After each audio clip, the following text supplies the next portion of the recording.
I don't really go to press nights. No, you don't, do you? No, I don't even. I'll stick around at my own until I've sort of said thank you to everyone and then go on. Do you still not watch it? I watched. It's all changed a bit now because, like, I watched press night of Shirley Valentine because there's no pressing. Because now you do that many previews and they start letting them in, which I think is probably better for the performers because Is that quite an American way? Yeah. Yeah. They started copying so they started adopting in the that. West End. Yeah. So when I realised that on press night there was not going to be anyone in, I thought actually I'd quite like to sit between Mi Ling and my mate Dennis Kelly and watch the show because I knew they'd be pissing themselves. So. And does that take the pressure off you as a director and also the cast? I don't like it because I sort of, it makes me uncomfortable for like 5 previews instead of just one press night. But I think it's better for the cast. Yeah. But because it is a lot of pressure. Martin insists on Martin's shows. He's like one press night because he likes, he's like he just wants everyone to be scared. Yeah, of course. If you're all scared, the time. you'll do a better. Yeah. You'll do a better job. Okay, we are turning over. You see, the thing is, then we'd already started. I'd always thought we'd already started recording. But it's nice today for 2 reasons. One, we're in person doing this, and I've been doing so many flying solo at home with a laptop. And we get to see producer Griff, which is lovely. But more importantly, it's you. I know we've been talking about you coming on here for quite some time. So I'm pleased that we're a little bit late in starting, but it's good to see you. Nice to see you. Are you well? I am well. Yeah, I'm good. I'm in that post opening show kind of. It's energising because suddenly you don't have to go to work every day and rehearse, and because the show Shirley Valentine opened last Wednesday, I'm at that stage where I'm waking up in the morning going, oh my God, I don't have to go anywhere. And I can do things like this. But is that energising or do you feel a bit lost? Because I know you do love to work. I do find it energising. Right. And I do love to work, but I think I've learnt to try and make the most of both periods, the busy periods and the sitting at home. That's why I've got a plaster on my thumb. I'm a bit of a DIY freak. Oh, yeah? Yeah, any spare time, give me a sander. I'm happy. Or the garden. I think like a lot of people, lockdown just changed our lives, didn't it? It changed my life. I think it changed everybody's lives more than the new, yeah. I've always been quite handy and it does take my mind off my mind. So painting a wall or digging a hole in the garden, it's useful for me psychologically, I think. Yeah. It's a far cry from being a theatre director, jumping into manual labour. Yeah, and it's balance, isn't it? I mean, without boring people, the older you get, that's what we're pursuing, isn't it? Balance, I think. Oh, I put up a very large IKEA wardrobe last week. I was quite proud of myself. You look balanced. Dunster, a good film or a good book? A good film, I think. What's your ideal sort of Friday night? Would there be a flying solo to the pictures or with the family on the settee? With the family on the settee, I have to be honest, both those aren't as big a part of my life as they should be. And that's because certainly film and telly in particular, it can feel like a bit of a busman's holiday. Mm-hmm. I mean, if you've been with actors all day, and also words, I'm reading, even if I'm rehearsing one script, I'm probably trying to read 2 or 3 on the way in snatch moments after dinner. So the drama in my life and the words in my life sort of mean that I'm not. But I end up watching stuff the kids want to watch, and now they're getting on. My ideal would be Mi Ling and the kids watching The Mandalorian with a takeaway. Yeah. I'll just recommend The Last of Us if you haven't started watching that with the family. Okay, great. I just started watching it with my son over half term. It's very good. Oh, good. Very, very I'll do good. that. Saturday night or Sunday morning. Interpret this as you will if it was you as a 25-year-old or you now. Answer whichever way. I'd say Sunday morning. I mean, like, because of my lifestyle, I don't. There's not that big a difference between Tuesday night and Saturday night. I'll have a drink when I want to have a drink, and I'll do whatever I want to do whenever I want to do it. But Sunday morning is, I'm quite an early riser, so I get up before everybody else, got a bit of time on my own, and then usually there's 2 football matches because Sid, my son, and Jen, one of my girls, play Sunday league teams. Right. So that is a routine that I like very much. What kind of father are you on the sideline of the Ridiculously aggressive. It's like I have actually said to the coach a couple of times, because you get all these emails about let the coach, and not direct to me, to all the parents. You say, and I hope, and so I have actually checked in and said, do I say, tell me if it's too much, but what I've noticed about Sunday League is that most coaches used to be centre forwards, and all their kids are centre forwards. Right. Because there's something about that glory role, I think, that makes them want to keep some skin in the game. And I was a defender, and so I always stand where the defence are, and I sort of fancy myself as a bit of an unofficial defence coach. Matthew, the city or the country? The country. And I guess that goes back to, being brought up in a kind of urban environment. On an estate in Oldham. Then I went to university or drama school. I went to a place called Bretton Hall, which is in Yorkshire Sculpture Park. It's a beautiful spot. A beautiful spot. And I just arrived there at the age of 21 and just went, oh, okay, I like this. Took me a while to get used to it. Very isolated at Bretton Hall. You tend to stay there. And I guess so ever since then I've always... I think I would move out of London to the country if I could convince my wife.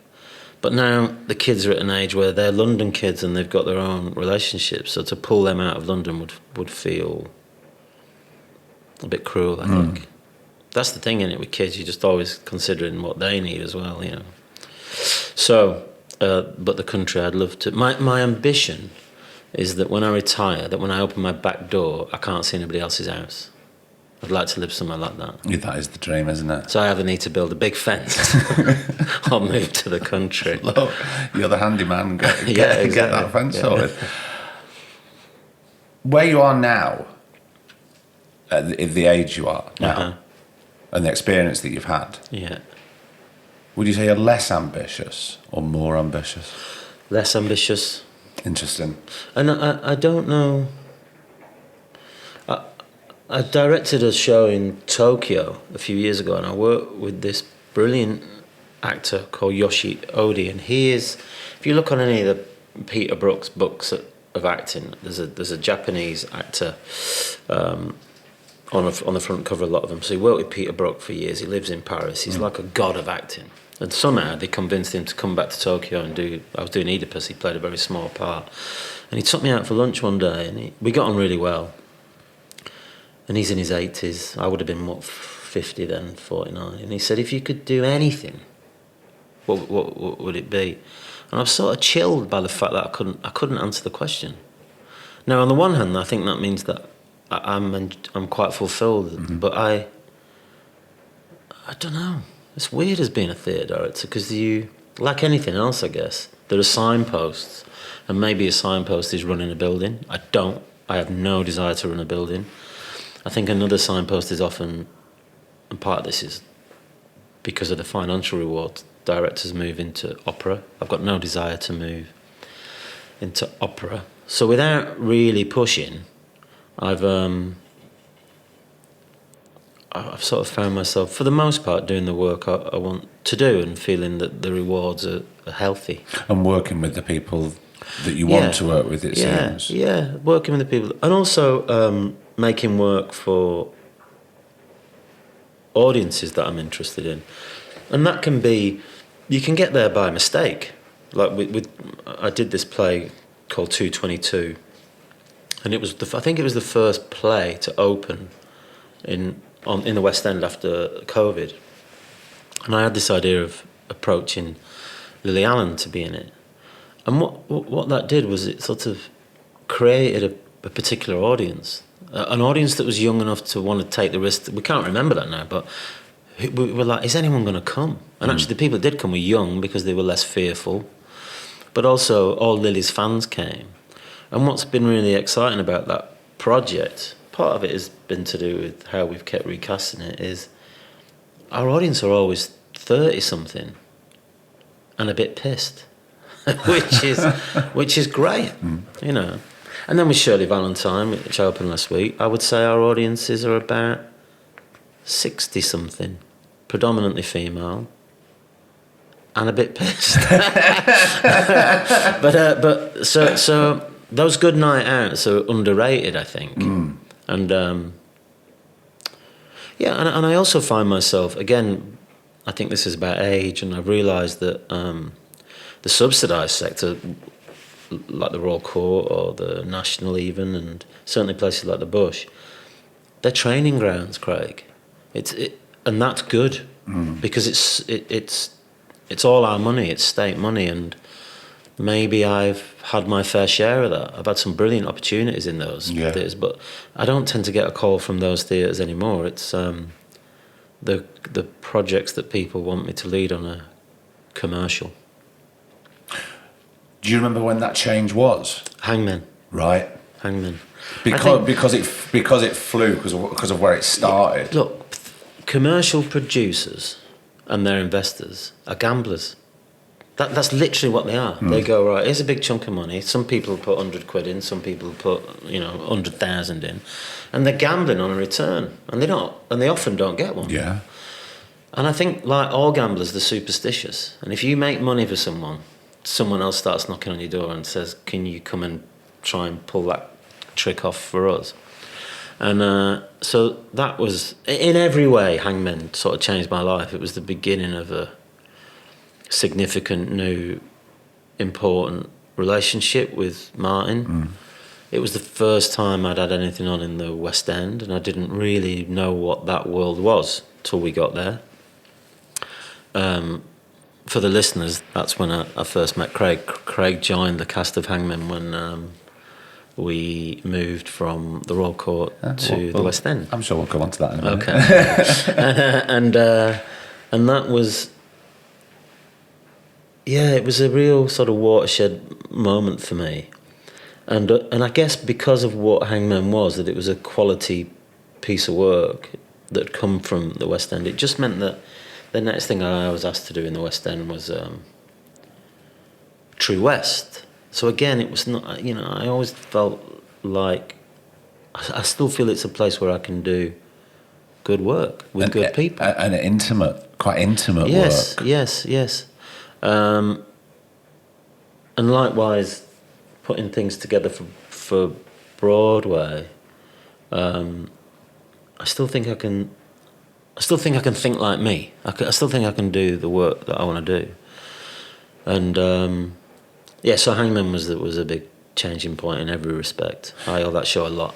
You mentioned before about you not wanting to run a building. Do you think it takes, or actually I'll rephrase that, what do you think it takes to run a successful building? What do you need in you? Because I mean... Well, I think there's some practical things. Yeah. I think not having kids is often helpful. When I look around, I think that it's not across the board, but I think it's a 24/7 job. Yeah. You've got to be totally committed to that. And wearing a lot of hats, I should imagine. Yes. And I guess because I was an associate for about 3 years at the Young Vic, in a real golden period when David Lamb was there. Yeah. And then I was just down the road. I was an associate for 2 years in an amazing period, but also that ended in a very complex way, when Emma Rice was... So I've seen it at close hand. I've seen David run a building, and I've seen Emma run a building, and being the number two, as it were, is a brilliant situation because you're part of all the decision making, the programming, curating, but you don't have to worry about the finances and the toilet rolls and all that stuff. So nothing about watching those two people run those organisations rather brilliantly made me think that I wanted to do it. Do you think it would change if it was a smaller building? No. No, because the responsibilities are the same, I suppose. I think so, yeah. I think so, yeah. And also, they're not paid enough. I think, throughout, I think people never have a sense of how badly theatre directors are paid. It's some weird historic thing that I've spent a lot of time trying to unpick. I think it's to do with probably the nature of the class that traditionally directors came from. They don't get paid anywhere near what, say, writers get paid.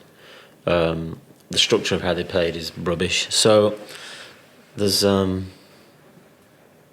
it's running a building is not an attractive proposition to me in any way right now.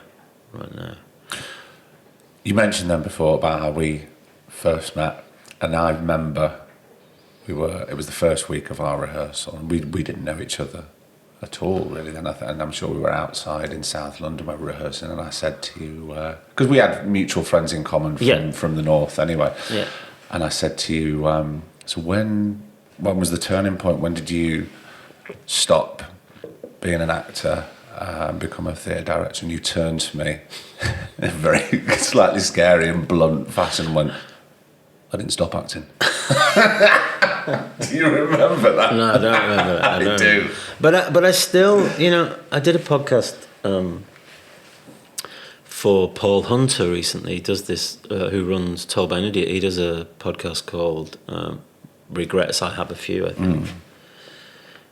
And he came onto that subject, and the way he asked it was actually quite emotional, really, in terms of I didn't stop acting. I just started directing, and I kind of know what I'm doing till the end of 2024.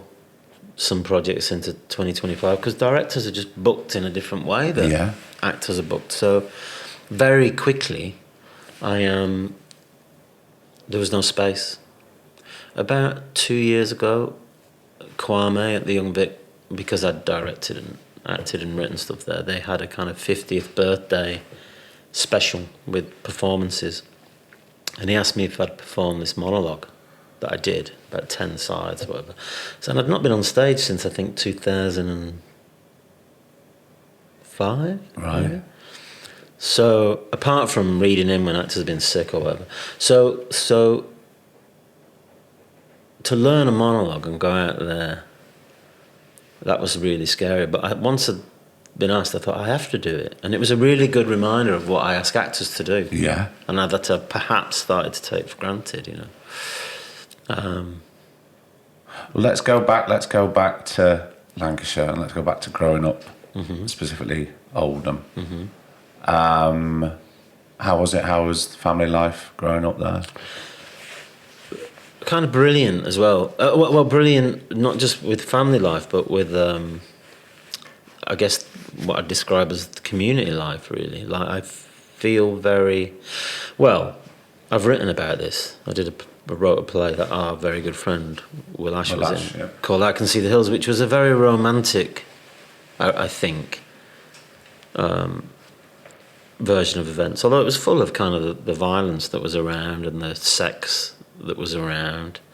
So what am I saying? I had a fantastic time, but I think as we've all started to, and I was totally loved, me and my brother, it was a fantastic family unit, just full of love and support. And as I started to want to do weird things, like plays, as opposed to the things that were more commonly around me, I got nothing but love and support and interest from my parents, actually. And they found the theatre through me, which was great. Yeah.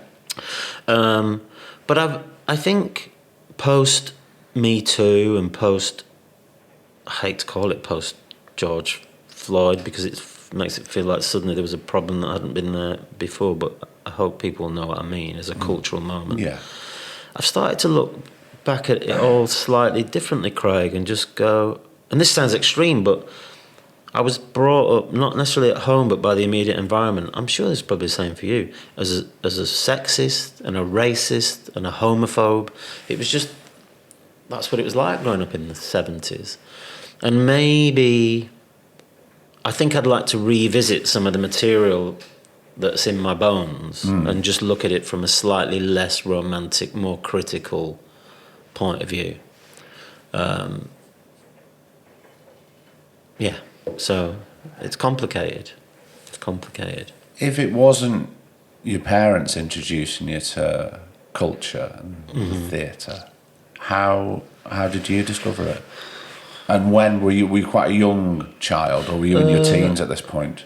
Well, it depends what culture is. I remember I used to have, in the early 70s, I used to have a burgundy cord suit with a zip, with a big circle there, and a T-shirt that said Mike Deadshot with a bullet hole in it. And I thought I was Elvis Presley. and was so as always, I got a real sense of me performing, and I created this character called Mike Deadshot. And I used to climb up the stairs and over the landing and and it was on my own. I was a fantasist, I guess. Yeah, I think a lot of us were. Yeah, so I guess that's why from a very early age I sort of pursued things like women and adventure. You know, as a kid, I was a very early starter in lots of things and pursued, drugs, and I wanted to have adventures. And I guess the great thing about drama is, for me, was something came along that allowed me to escape and was safe, which is brilliant. Yeah. I read something by Peter Stein that I talk about a lot, that they say that humans stop playing about the same time that they start having sex, which makes total sense to me, because suddenly you're investing into something else that's great. Do you know what I mean? Yeah. Fun and all the rest of it. And what I think where we're really lucky is we get to keep doing both. We didn't have to stop playing. So... But at that age, when you first discover sex, you also discover how you can be so self-conscious. Therefore, the playing aspect just takes that back seat. I think so, yeah. It's not cool, is it, to No. play? I remember, I again, speaking about culture, I was quite a good tenor horn player in a brass band. I was in a traditional brass band, and I think by the age of 12, I was the solo horn player in an adult band. I was like Ewan McGregor or something, in Brassed Off. It was one of them. And as soon as I went to secondary school and I used to carry this big case I just thought, I'm going to get fucking killed here. So that went, so there were a lot of things that were just, I went to, like most of us, I guess, the primary school environment is one thing, and as soon as I got to this secondary school, I just thought, okay. So, but weirdly, drama at the school had a status where it was cool. Anyway, to answer your question, I had an English teacher who she went off ill, and the head of English came in, and he's kind of a folk hero, this guy, really. It's Colin Snell, who got, you will have met, people like Will Ash, Jeff Hordley, Paul Hilton, me. We all came into contact with this brilliant English teacher who encouraged us to perform. And I think he was always clever about the entry thing. I mean, he spoke to me about Kes. That was the first thing I ever did. And he gave me a copy of the script. And there's a character in Kes, a bully called McDowell. And I was like, if I can play that bully, I'll do it.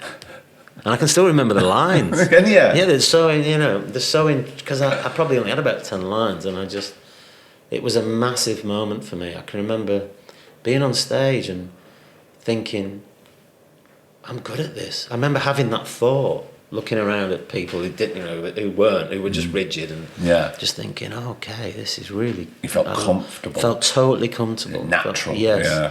And just the fact that Paul Hilton was was a year below me, and Jeff as well to some extent.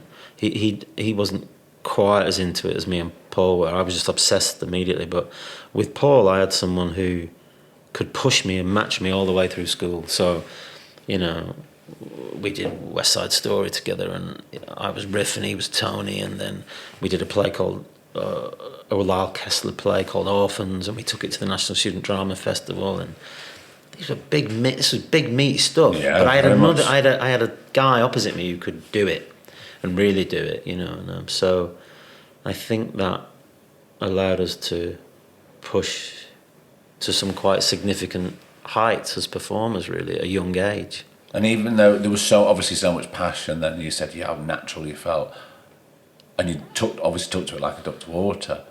Did you feel, this could be a viable career for me?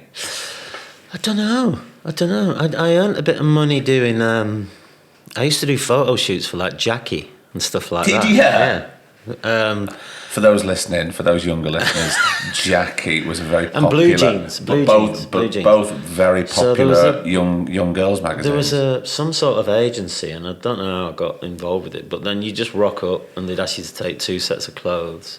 And HIV was very prevalent at the time, and I can remember being in them, and at one point, suddenly you weren't allowed to kiss. The final picture of the picture stories was always the boy and girl snogging, and suddenly that stopped. So I can remember the sort of cultural impact of people sort of going, you're just not allowed to touch each other anymore, it's too dangerous, you know. Wow. And that being played out in these, I've still got some of them somewhere, that mum and my dad framed found. in the downstairs toilet. So no, I mean, I left at stuff. I messed up my O levels, but I got enough to stay on to do my A levels, which was great because I just wanted to carry on doing the plays at school. And then at 18, I got a job at Northwest Water for 3 years. But just before I left school, that's when we went to the National Student Drama Festival, and me and Paul Hilton won the Best Actor Awards, and that was up against Rada and Lester Polly, and you know, and we were a comp.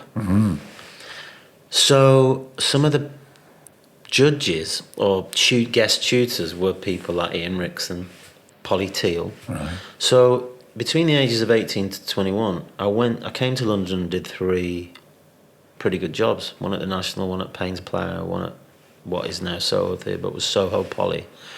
And I had this brilliant boss at Northwest Water who used to give me like unpaid leave to go and do them. Wow. And after about 3 years of this, he went, you've got to make your mind up, you've got to...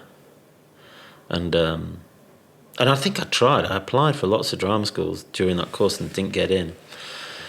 And then at that point, I applied for Bretton Hall at the age of 21 and got in. So, yes, it did feel like a viable career. Or I think from pretty early on starting it, I knew it's what I wanted to do. Do you think that boss at the water company was doing you a favour?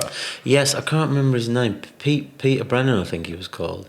And he had been a frustrated musician, I think. Had he? That's so interesting. So it was, I think he was like, I think all the stuff about giving me time off and then saying, you got to make your mind up was, I guess I'd done 3 years at the water board, he'd done maybe 15 years at the water board, so he did me a lot of favours actually, yeah.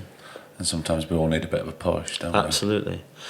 And I've been very lucky, it's really weird, I mean, anyone who knows me or follows me on Twitter will see I'm just constantly banging on about how class doesn't come into it enough in terms of when we think a group is marginalised and doesn't get enough opportunities based on that marginalisation.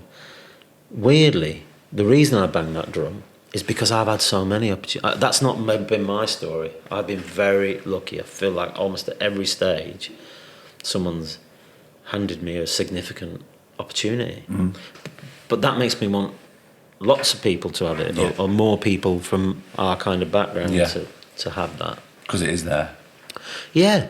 Well, it's funny you should mention about social media, Matthew. Oh God, here we go. Because there was something that you posted, I believe, today on the day of recording, and it goes like this. So much classism in theatre criticism. Again and again, twittering from their Prosecco chamber in either a patronising or disdainful manner. The working class are something they target with the same vicious relish that their papers and the Tories do. Is this a response to some reviews? Well, yeah, but not necessarily my... Do you know what? The thing is that Shirley Valentine has just had 16 5-star reviews, right? It's probably the biggest hit I've ever had. It's took a £4 million advance. Yep. And weirdly, I think these are the times when you have to speak out because you feel safe. Like, if I'd got a load of 2-star reviews and everyone had said my play was shit and I didn't know what I was doing, that just feels like sour grapes.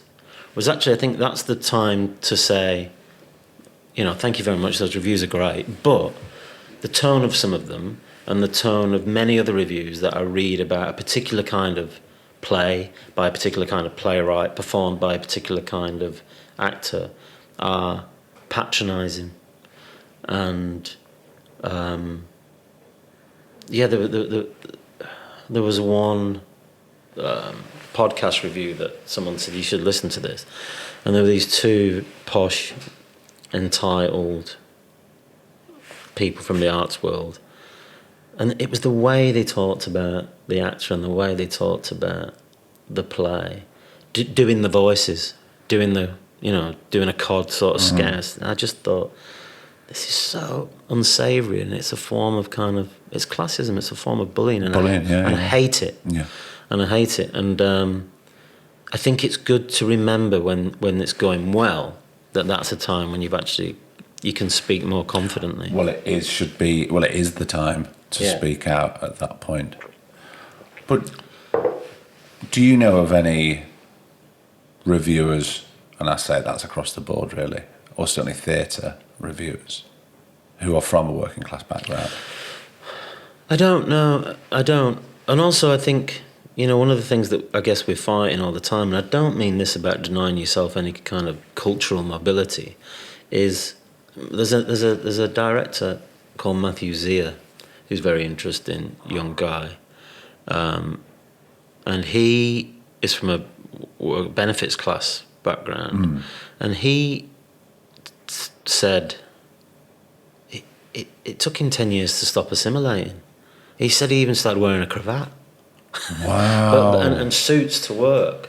When he was the associate director for Sarah Frankham at the Royal Exchange, that there's so much pressure to almost, I guess, market yourself in some way as a in quotes theatre director, that it's a very easy place to lose sight of who you are and where you're from. And he's absolutely reclaimed who he is and where he's from, and he now runs the Actors Tour in theatre and runs it brilliantly and progressively. But that's never happened to you. You don't seem... I mean, I know we've known each other for all your life, but I've certainly known each other for a fair few years, and you always seem to be who you are. You don't seem to be changed or bullied in any way. No, I have been bullied, but I also think I need you met. I was, I've been at it quite a while and was confident when I met you, but I absolutely accepted invitations to parties or events that I was at and was uncomfortable at for the whole time I was there. And I guess it comes with confidence and experience. You go, I don't have to go to those parties. And they I don't need to make friends with them. Do you know what I mean? I've got enough friends. But I'd be lying if I said I'd always just been able to hold on securely to who I am and where I'm from. I absolutely went through a period of feeling I had to make a set of choices or similar. I mean, as a working... you asked me if I knew any working class... Reviewers. Who are the working class theatre directors? Dennis Kelly said to me once, "You're a unicorn."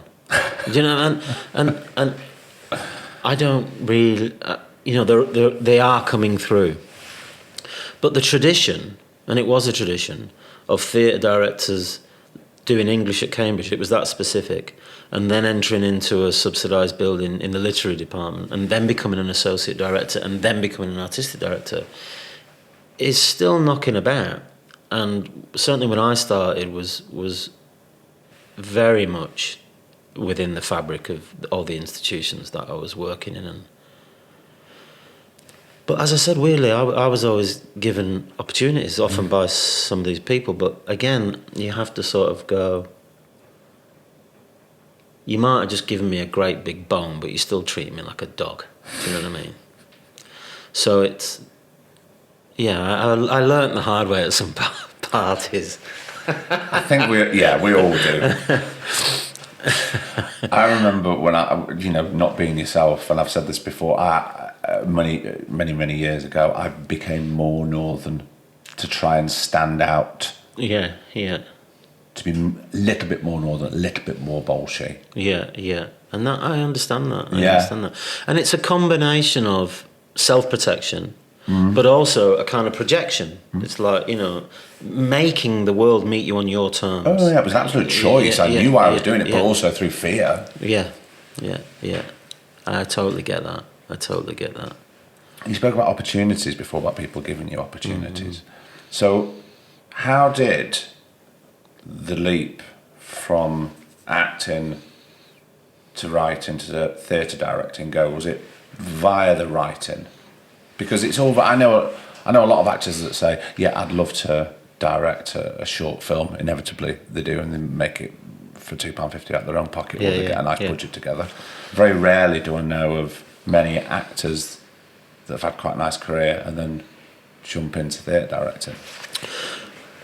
Well, it goes back to this teacher, Colin Snell. Tom Snell, yeah. And when I didn't get into drama schools when I was 18, I think I was really low, and he said, why don't you write yourself something? So I wrote this monologue called Dear Applicant Stroke Auditionee, because all the letters to drama school, all the refusals or whatever they call them, start with Dear Applicant Stroke Auditionee, you're not good enough, you're not coming in.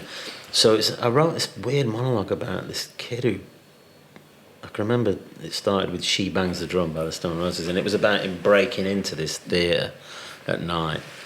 That's all I can remember about it, really. So by the time I went to Bretton Hall, and Bretton Hall's not a traditional drama school in that respect, the things that they wanted us to do, which was write and direct, and in your third year you mainly assessed as an actor, but you had to write a monologue and you had to direct a show with first years in it. So I guess I kind of left Bretton Hall ready to do all three. Right. And my first gig was as a writer. A play that I'd written while I was at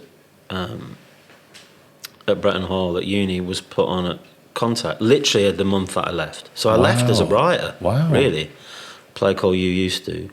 And then they commissioned me to write another play, which was on the following year, called Tell Me. And at the same time, I got a job, just like the most golden job someone like us could get. I mean, I left uni, and my first proper meaty acting role a year later was in Road, directed by Jim Cartwright himself. Oh my God. At the Royal Exchange. So that theatre, which meant, so much to anyone from the Northwest and blah, blah. So I just thought I was bulletproof. I thought, I am a playwright, I am an actor. I guess the directing comes... It was always a very good way of being able to support other artists, be they writers or be they actors. And I was part of a community here. And I used to teach various workshops and stuff. And I remember a writer called Gary Bleasdale, who was Alan Bleasdale's nephew. He wrote this play. And I said, if you finish it, I'll try and get it on. And I got it on. Where did you get it on? The Broccoli Jack, the pub theatre. And at the same time, I was in a show, weirdly, I was in The Daughter-in-Law, directed by David Lann at the Young Vic, and the two brothers, the two leads in it, were me and Paul Hilton. No way! Yes. So we came back together, as it were. Had you been in touch since then? Or? Not really. I think we sort of. He wouldn't mind me saying this. We sort of got a bit estranged in the way we both left, and so we went out for a drink after the first day of rehearsals and really made up. And it was me, him, and Anne-Marie Duff. So it was a great cast. Wow. And at the end of the play, the end of the run, David said to me, "What are you doing next?" And I rather sheepishly, I said, "Well, I'm directing the show at the Broccoli Jack."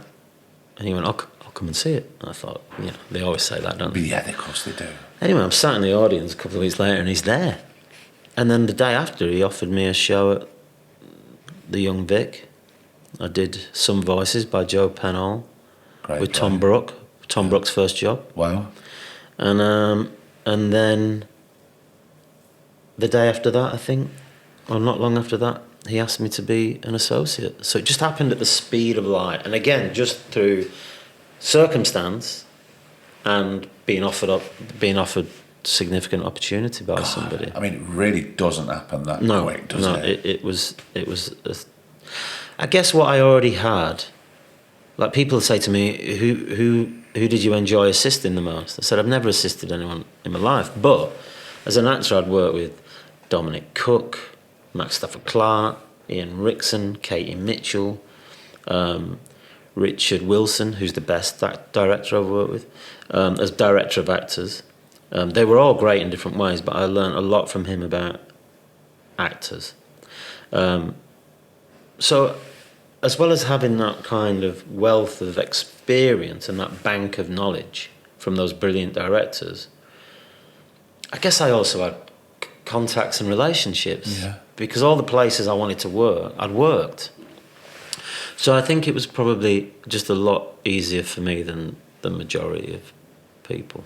And did you learn from the directors who you thought were less good than those? Well, that's the other that's part quite- of the answer about the question about why I started directing, because I think some of the productions of my plays, I just thought, I want to do those in a different way. And the only way that I can do those is if I direct them. Right. So that was, and I guess, another part of the journey towards becoming a director. And were you still based in the north at this point? No, I left Bretton Hall in '94 and I moved to London in '95, and Right. I've been here ever since. But you know, it's sod's law. I moved to London in '95 and never worked here. I spent 5 years working in Manchester and Newcastle. No, but it always happens. doesn't All the it? telly, obviously, because of the way we speak on. The telly I did was up north. I was in Corrie for a year. I remember that, yeah, I remember you telling me. I was in Corrie for a year. How did you find that? Because again, that is a completely different way of working. Page count. I didn't enjoy it. I have to say. I stayed at my mum and dad's at the beginning, and the route that I used to drive to Coronation Street was the same route that I used to drive to North West Water, and I just thought, I just feel like I'm going to North West Water. And you get there, and every act, I'm not saying it's the same now, it was the particular environment when I was there. And I'd see all the actors coming in, and the first question they'd ask is, what time do I finish? And I was like, get me out of here. Get me out of here. And so yeah, it wasn't the happiest experience, but I paid off debts and all the rest of it. Did a year. They couldn't believe it when I said I didn't want to stay. I said, I'm done. Do you know what I mean? I'm done. And also, you sort of get a sense of who's right for that environment, and some people absolutely are. I mean, I started on, I think, exactly the same day as Saran Jones. Right. And I remember watching it and going, oh my God, you are gold dust. You are exactly, it was dying on its arse at the time. I just thought, you are exactly what the show needs. And me sitting there pretending to be Liam Gallagher was not necessarily what it needed. Do you know what I mean? She just lit the whole place up, you know. But it is so important at the start of your career to rule out what isn't for you. Yeah. And to have the bravery to go, well, no, I could stay here and there's a lovely sense of security financially, but if it's not for you, you should get out, shouldn't you? Yeah, and I had a taste of a lot of other things around the same time, you know. I was doing all the theatre work everybody wanted to do, you know. I was working at the Royal Court and the National, you know. I was doing the jobs that young actors want to do. So I was, you know, hungry to get back to that. What do you think the transferable skills are? And obviously you can only speak from personal experience, from being an actor To being a director. to being a director. Well, I think they're all transferable. I mean, another way of answering the question is I just wish more actors did it. I do think there's a kind of cultural stranglehold that, as I said, a certain kind of intellectual still has upon the role of a director. Still think we equate it more to the literary tradition than to the acting tradition. So, you know, you can attest as much as anyone else whether I'm bullshitting myself here, but what I feel most actors have said to me at the end of a process is, you knew how to help. And I think I know how to help because I've done it. And I think... And also you listen. Right. Which is obviously... is a big part of acting. It's the part, yeah. You know, and it's like what you do here, and, you know, I'm in therapy at the moment, and I feel like what you do here, what I do as a director, what I experience from my therapist, it's all kind of the same thing. It's like asking questions that allow people to access something internal. And having been asked brilliant questions by brilliant directors that allowed me to have that access, I hope I've got some of those skills. I'll get back to you on that. No, you do. Matthew Dunster, this has been really lovely. But I don't want to finish yet because I want to talk about theatre directing. Because at the moment you're directing a one-woman show, or you have been. Mm-hmm. Do you approach that differently to an ensemble or a four-hander? Yeah. I mean, it's one of the things I like to do in rehearsals, circuit training. So at the beginning of every day, everybody comes in and trains. It is a brilliant way to start. I think so, and I think it feels quite unusual in this country. I do think there are traditions around the world that we could learn so much more from. It's not unusual in a big state theatre in Germany or Russia for them to train. I mean, they live and work together essentially. And I think it's a great way to start the day. I didn't do that with Sheridan because I just thought it'd just be weird me and her doing sit-up.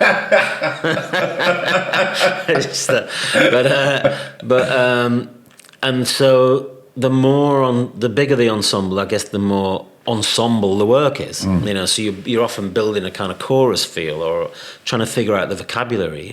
How do we create a marketplace, or how do we create the sense of there being 1,000 troops? And having directed Will I always talk about when Will did that monologue of mine, You Can See the Hills. The interesting thing was he was training for a marathon at the same. What he's like. He was training for a marathon at the same time, and I remember thinking it's the same thing for him. It is a marathon. I mean, a show like that, or Shirley Valentine. So I only rehearsed with Sheridan maybe 2 hours a day, because the job was to go on and learn it. Yeah. And I knew, mainly because of the sort of actor that she is. There's a lot of dance in her, and there's a lot of. She likes technique. So I knew that if she knew that she puts the glass down on that line and picks the pencil up on that line, that it would go in. Yeah. That the physical stuff would help her. So we would just do a little bit of that each morning, and then I'd say, right, go home and learn that section. So it was very chilled and very. And then you'd go back the next day. We'd have a look at what we'd done. Yeah. And then we'd add a bit more. Right. And she'd get a sense of how well she had or hadn't learnt the lines. I mean, it's interesting to ask the question about Sheridan, because she's in some ways a bad example because she's just brilliant. So she learnt it like that. The blocking just goes into her body like that, and she makes it feel totally natural. And so. And what's the length? What's the running time of this? I think the first half is about 1 hour and 5, and the second half is about 35. So it's a lot to learn. Yeah. I remember when the play that I mentioned, going right back, one of the reasons I do circuits, and it's probably a terrible admission, is when you become a director, you do sort of feel like you're not in the gang anymore. And I like being in the gang, And that's why I get involved with all the circuits to some extent. But I remember when I was first directing that play I mentioned early on by Gary Bleasdale at the Broccoli Jacket, it was a two-hander. And when you're in a show with someone, or even when you're in a company, you kind of want everyone to fall in love with you. And I only mean that as a kind of, that the alchemy of playing opposite someone or being a gang of lads around a table, whatever the scene is, the alchemy of that, of being a gang and falling in love is brilliant, isn't it? I mean, that's what I miss. It's brilliant. Like it. It's brilliant. Yeah. It's that brilliant story about Tarantino when they were rehearsing Pulp Fiction, and they were just sat around a table in someone's house, and John Travolta's there, and all the stars of the film are there. They're all reading, and John Travolta just goes, "This is fucking great," isn't it? and it is, you know what I mean? It is for John Travolta. It is for anyone. But what I remembered about that show really early on was I thought, oh, my job's different. I've got to make them fall in love with each other. I've got to keep out of the way. And that was a big thing to sort of hand over. Just like, okay, I'm kind of in the gang, but my responsibility really is for the rest of the gang. So. There was, and I don't get involved with social media arguments because you might as well just scream into a pillow. But there was a little bit of kickback when Cheryl was cast. Cheryl. But a bit of background, she was a pop star. Yes. And now she's come into Yes. Is it, am I right, it's in her first acting role? As far as I know, yeah. As far as I know. I think she did a tiny little walk on in the film, maybe, but she's not done anything of this scale, no. Without a rigorous, and maybe she did have a rigorous audition process, how do you know if someone has got it? You don't. You must know, though, because you cast Lily Allen, and I remember talking to you on the phone, and I hope you don't mind me saying this, you told me that you've never seen anyone with such a work ethic, that she was in before rehearsal starting, she was the last one to leave. Absolutely. She knew in and you didn't know that, you don't know that either until you start working with someone. No, I mean, I spoke to Lily, I mean, she wouldn't mind me saying this, I spoke to Lily about it once I'd had the idea. And I'd had the idea about Lily as an actress a few years ago. I think I was talking to her brother about something, and I just thought, I bet Lily can act. And I spent a bit of time watching her videos, which are so performative, obviously. And then I was thinking, same with Nadine. It was watching the video with you, and I thought she can act. But it was when I phoned Lily, and she said, "Look, I've been sober for 2 years, and I've just been waiting for. They promise you that if you sort of give yourself over to a higher power, that something will fall out of the sky, and I think this is it." So when someone says that to you, I just thought, you can do it. Because there was a commitment in that. Yeah. There was a belief in that. Yeah. But Lily rehearsed as if she couldn't do it. Lily rehearsed as if it was the scariest thing ever, and that the only thing that was going to happen was that she was going to fail. So she was full of fear, but came at 7 and was the last one to leave, and just worked and worked and worked and worked because she thought it was such a hard job. Cheryl, when I spoke to Cheryl, and I guess from then I'd just learned to ask the question, do you think you can do it? And if they were said yes, or yes, but I'm terrified, or yes, I do, I think I can, I thought, right, that's all I need to hear. I will get you there. Because then I've got you. Yeah, I'll get you there, because we'll work together. Cheryl rehearsed it as if, this is the easiest thing in the world, I've got this, everybody, no one needs to worry. Like, so confident. Wow. So confident. So as soon as we started, I thought, I'll get her in a day early, and I just read it with her and my assistant director. She was running around, did all the blocking on her own, and I said, stop, because I want you to do this with the other actors, I want you to find this with the other actors, but she was so keen to sort of know what was in this cupboard and blah, blah, blah, and but she was so confident. So I guess asking people who've not done it before, to some extent, the circumstances are the same, but of course, because they're different people, it's also radically different. Yeah, of course. But there was loads of kickback when Cheryl was cast. And what was really interesting was some dickheads put, I saw the original with Lily Allen when the cast was full of proper actors. And I thought I can go back to the tweets that I read when we cast Lily. And again, a bit like that one you read out, when all the reviews came out for Lily, for Cheryl, I think I stupidly at 2 a.m. tweeted, "She's fucking brilliant, you snobby cunts." Yeah, you did do that. And again, I think a lot of that is about class. I think a lot of that is about how come this Geordie girl from this estate in Newcastle who was on, and it's... Do you not think it's from, there's a lot of trained actresses that could have played that part. Absolutely could have played that part. But the only reason that in every production that I do, there are 3 trained actors who have got jobs in the West End is because Lily's in it, or because... So it's about the economics. And if you look back at how we've cast 222, for example, the majority of the actors are my friends, trusted colleagues that I've worked with before. And one of the things we decided right early on was that all the billing would be the same. I think we do it in alphabetical order. Everyone's photograph's the same size. And I love the fact that some of the people who've now got their face and their name in lights in the West End, because Cheryl's in it. So it's economics.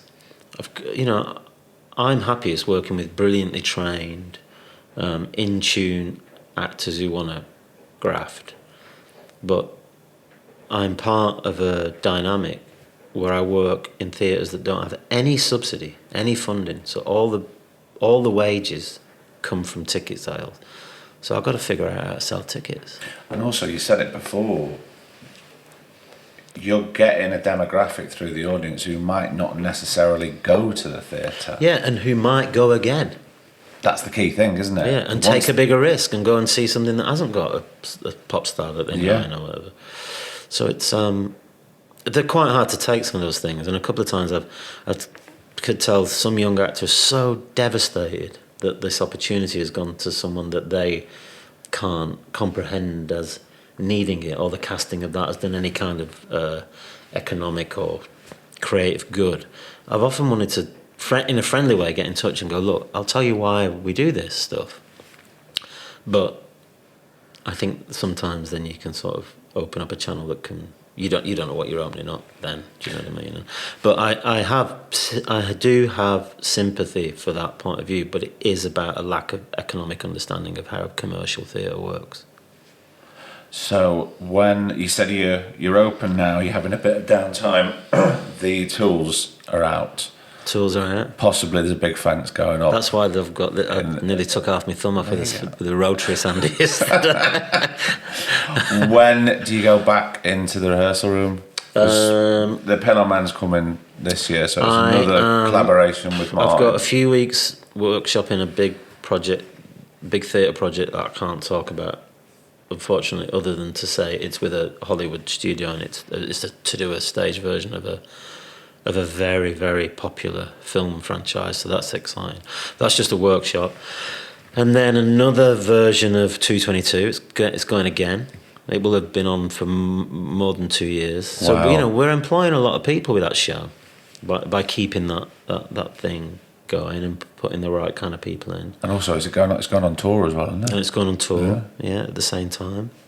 And then the thing I'm very, very excited about is the Pillar Man, which we start rehearsing on the 1st of May. So I'm designing that at the moment, so I'm deep into that. Well, I'll be along to see it. Matthew Dunster, this has been an absolute pleasure. Yeah, it's great. I've done a lot of talking, forgive me, but it was fun. That's what it's all Really about. good fun. Thanks, man. Cheers, mate.